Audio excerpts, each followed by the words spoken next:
Good morning. It's quite the introduction. Thanks for that.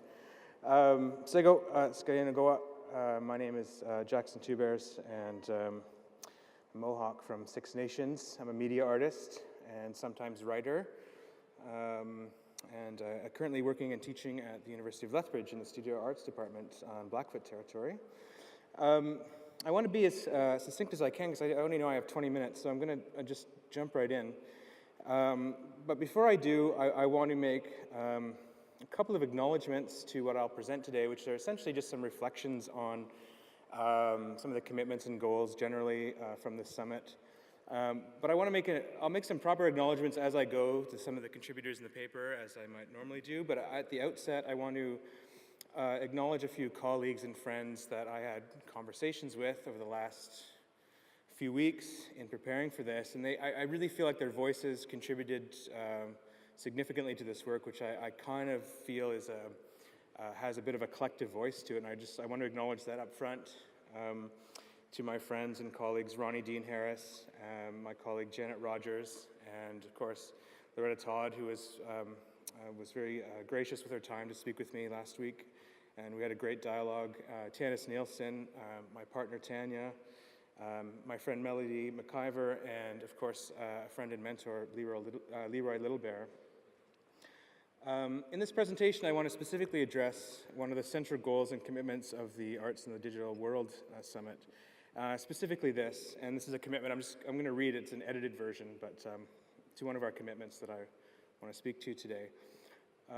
Quote, we commit to supporting the ongoing relationship between Indigenous artists and Indigenous and non-Indigenous audiences for a shared future.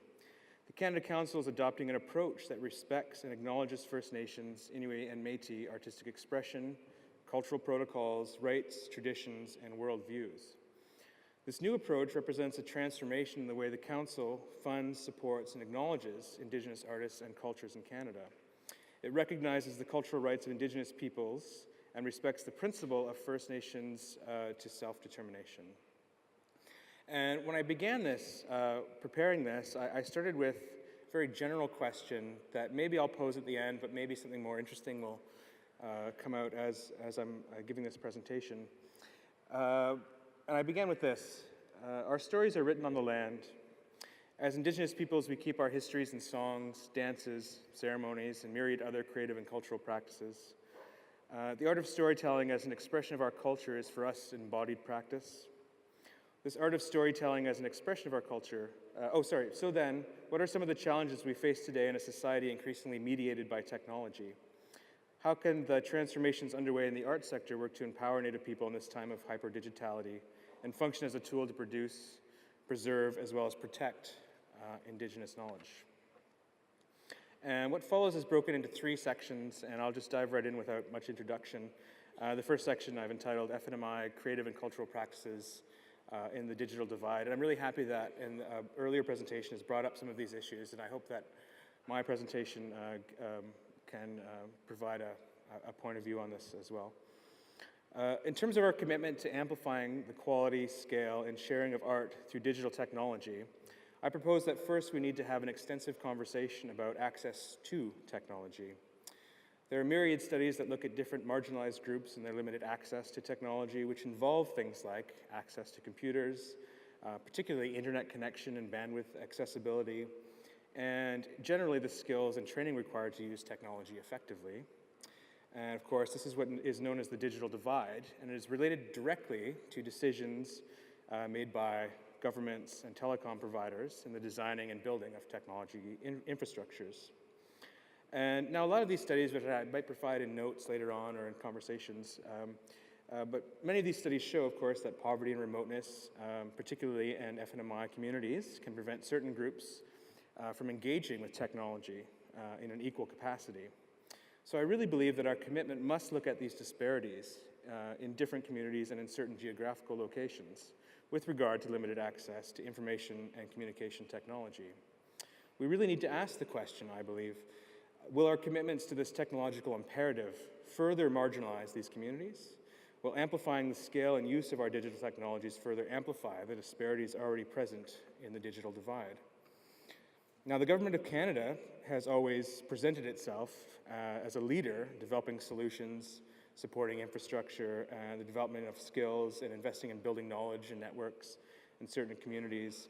But as was already kind of said earlier, I really do believe we need to look at the different strategies and assess not only their effectiveness in terms of a corporate kind of strategy, but also look at their code of ethics. So how can the transformations underway in the arts sector work to empower Native people in this time of hyper-digitality and function as a tool to preserve as well as create knowledge? I think here, for myself, we would do really well to think more deeply about the question of technology. As cultural theorist Arthur Croker once wrote about the idea of the technological imperative in Canadian culture and what he called the will to technology as that which operates under the sign of technological determinism.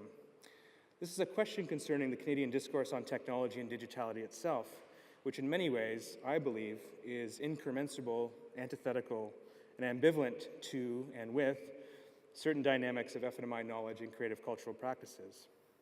Again, as Croker wrote in his text, Technology in the Canadian Mind, I quote, "At work in the Canadian mind is in fact a great dynamic polarity between technology and culture, between economy and landscape. This is the gamble of the Canadian discourse on technology. What is at stake in the Canadian discourse on technology has always been the same. The urgent sense of the full significance of the fully realized technological society typified on the one hand by the haunting images of the information imperative and the politics of a general technological imperative which cannot be understood on its own terms, or rather within its own narrow frames of reference. Technological society incorporates at a fundamental level the received traditions of Western culture, and we might add perhaps colonial culture, and makes of our fate a journey into the unknown future." End quote.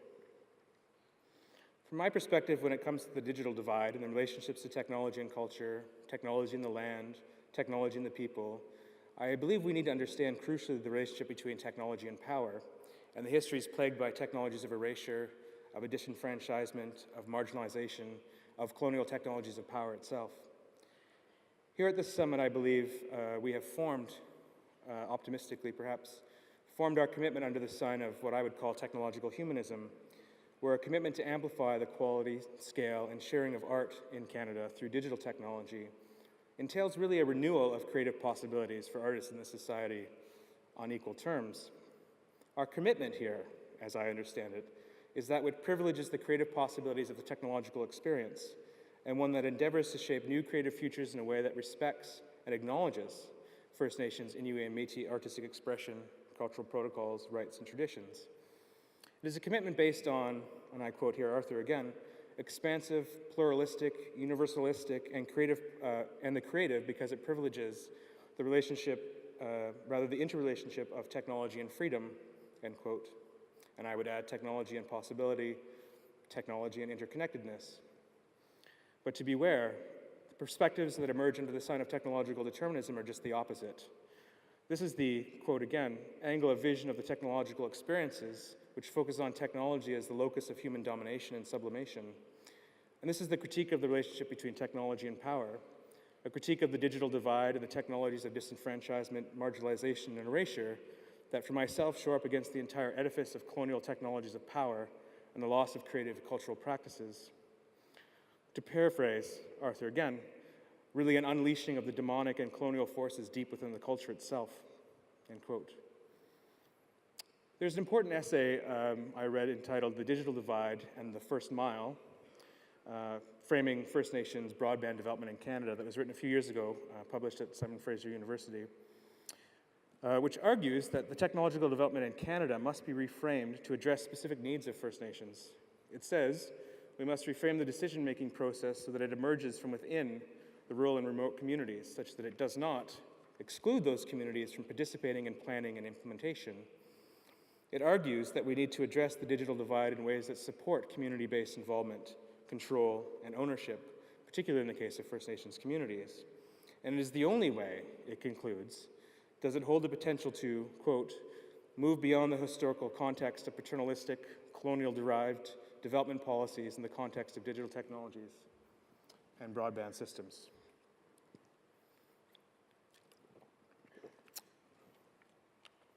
Sorry, second section. Inherent Biases, and this is titled after an essay by Loretta Todd, so the section is called Inherent Biases, or Can Our Narratives, Histories, and Languages and Knowledge Find Meaning in Cyberspace? In her essay, Aboriginal Narratives in Cyberspace, Loretta Todd asked precisely, can our narratives, histories, language, and knowledge find meaning? And of course the short answer is yes. Yes, of course they can. Of course they have and will continue to do so. But the question is exceedingly more complex than it seems. I'll refer here to a moment by an essay by Sarah Diamond entitled Reframing the Cathedral, Opening Sources of Technologies and Cultural Assumptions, in which she writes, quote, technologies embody assumptions about the designer and audience. As designers and artists from diverse communities begin to construct virtual spaces, they seek expression from cultural differences that they live. These expressions require that technologies can be available and that tools and design methods must be adaptable in culturally specific ways, end quote. So if we ask, how can we develop innovative approaches to renew and grow our relationships in a digitally empowered, digitally enabled, mediated, controlled, determined society, we must first really consider the ways in which our digital aspirations involve being increasingly more adaptable in culturally specific and diverse ways. This is the question I would like to return to at the end. This is not really a new question, but one that has been under discussion since at least the early 90s. And again, consider Loretta Todd's essay, which I continually go back to whenever thinking these questions through. And here's a bit more of an extensive quote. What does the territory called cyberspace mean to Aboriginal people? Can our narratives, histories, languages, and knowledge find meaning in cyberspace? Will cyberspace enable people to communicate in ways that rupture the power relations of the colonizer and colonized? Or is cyberspace a clever guise for neocolonialism, where tyranny will find further domain? End quote. What I'm proposing here is really that I want to have a conversation about what I call the technological humanist approach, while being really critical of the will to technology and technological determinism, that sign under which the technological imperative reinstalls the codes of colonial tyranny, technologies of disappearance and disenfranchisement, and of marginalization. And of course, furthermore, following Todd, to really ask this question about our commitment to the seventh generation and really looking forward into the future. And by those of you that aren't familiar with that, when we ask this question of the seventh generation, we always implicate ourselves and hold ourselves responsible for all the choices and decisions we make now and how those will impact 7 generations into the future. In order to consider these questions, we need to take a step back, I believe, and ask what inherent cultural biases might already currently exist and what kinds of pragmatic, theoretical, and actionable discussions can take place to fulfill our commitment to shape a new, equitable, creative future. Here we are talking about the aesthetics of difference and about the inherent biases of technological systems at the level of the code, while making a commitment that will ensure these will not be duplicated and multiplied. This is, again, following Diamond, a central challenge we face in the context of creating space for Indigenous knowledge and what she called Indigenous Aesthetics. And consider this too, a recent presentation I attended by Jason Lewis at the Crossing Boundaries Symposium in Lethbridge. And I quote, technologists rarely acknowledge the biases that infuse every layer. They are assemblages of biases that reify the imagination of their creators into executable code. This does not receive nearly as much attention as it should, how firmly our computational systems embed a certain worldview, a certain set of assumptions about humans and how we operate in the world, that we separate reasoning from emoting, that the human from the animal and from the natural, that our goal always is to dominate the world rather than live in it, end quote.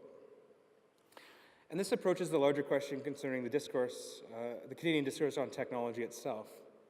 And from my perspective, this would be the main challenge we face today as FNMI people in a society increasingly saturated by technologies that import received traditions from a worldview that in the past has sometimes sought to erase and disappear our creative and cultural practices.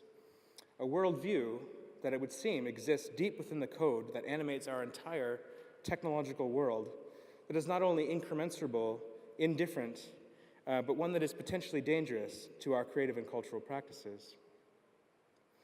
The answer, it would seem, is that Indigenous artists, creators, and designers need to become tool makers, as well as contributors and participants. And of course, many of us are.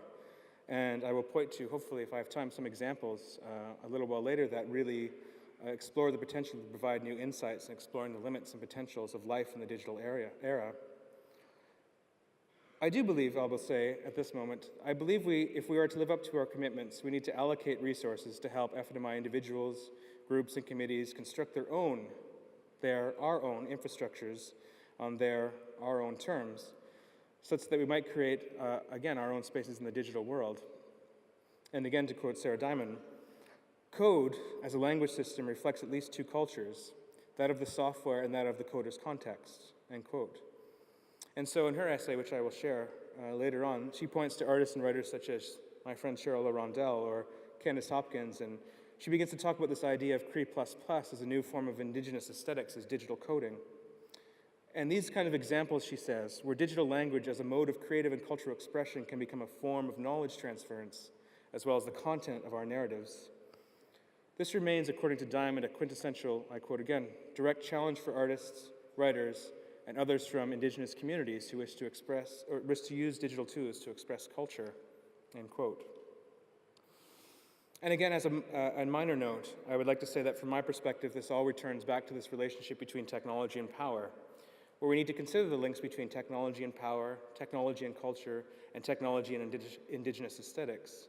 We need to, as Loretta Todd wrote, consider the future generations and try to foresee the possible consequences of reduplicating and repatterning inherent biases deep in the level of the code, and weigh these against the possible benefits and creative possibilities. And if you will allow me, I'll again end with a rather lengthy quote from Loretta Todd. What if each technological advancement, the question of its effect on the seventh generation, was considered?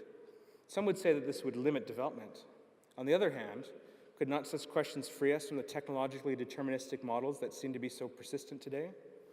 Neither capitalism or Marxism feel the need to ask questions about future generations. Who considers the seventh generation when creating spaces and narratives in cyberspace?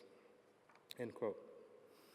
I see that I probably don't have time to go into these examples, all these examples, but maybe I'll just mention, because I already was referencing Jason Lewis, but a really important project, I believe, that really exemplifies these kinds of ways of tool creating and knowledge making inside these digital worlds would, of course, be the project called Aboriginal Territories in Cyberspace, which is led by project lead Jason Lewis, housed at Concordia University, and with contributors Sky Winati, and some of you may know Stephen Loft also. So I encourage you to hopefully go look those up, and maybe I can share those with you at a later date. But in terms of time, I'd like to just end with this and kind of return back to this question. As Indigenous peoples, we keep our histories and songs and dances and ceremonies and myriad other creative and cultural practices. The art of storytelling as an expression of our culture is for us an embodied practice. So then, what are some of the challenges we face today in a society increasingly mediated by technology? How can the transformations underway in the arts sector work to empower Native people in this time of hyperdigitality and function as a tool to produce, preserve, and now I'm going to talk a little bit about how to protect Indigenous knowledge. I want to ask the question about Indigenous knowledge and creative cultural practices within this framework we've set up here at the Summit, and this transition and transformation of the Canadian arts sector in the digital era, and the idea of, quote, scaling up our use of digital technologies.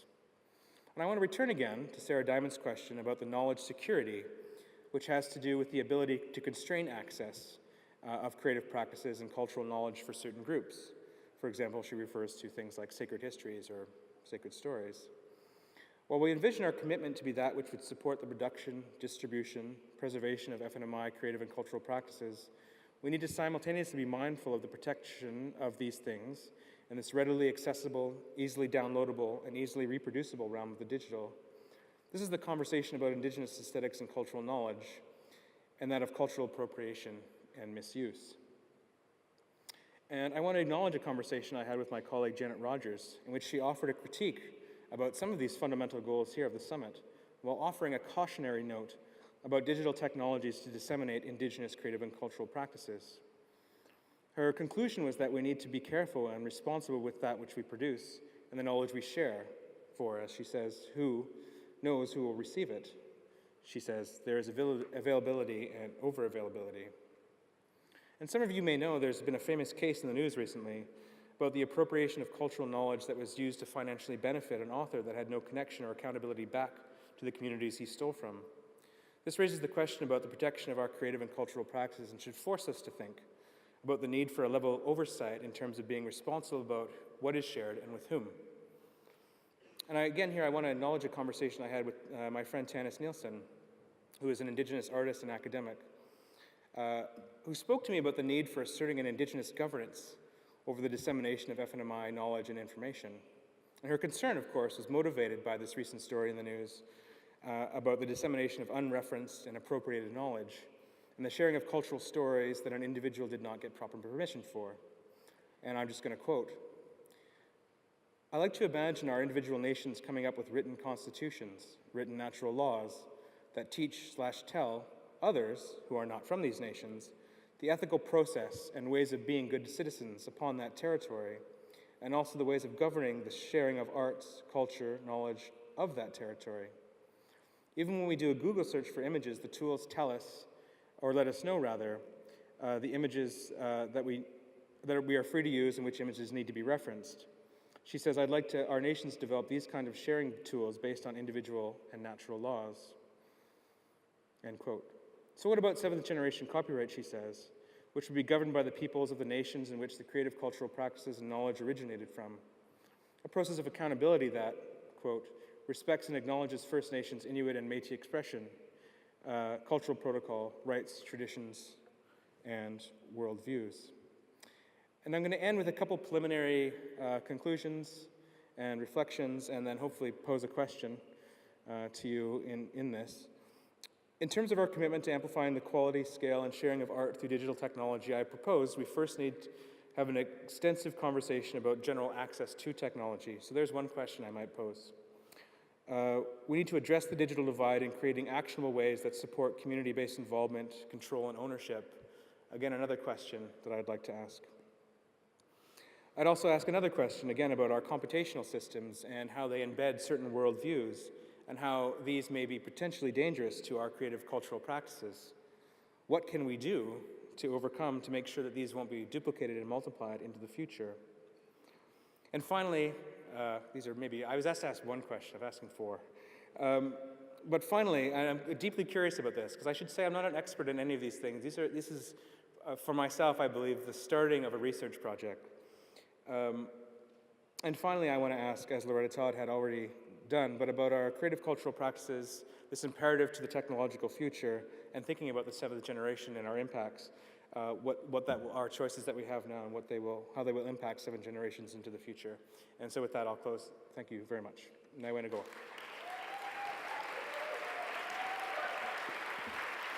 Mark.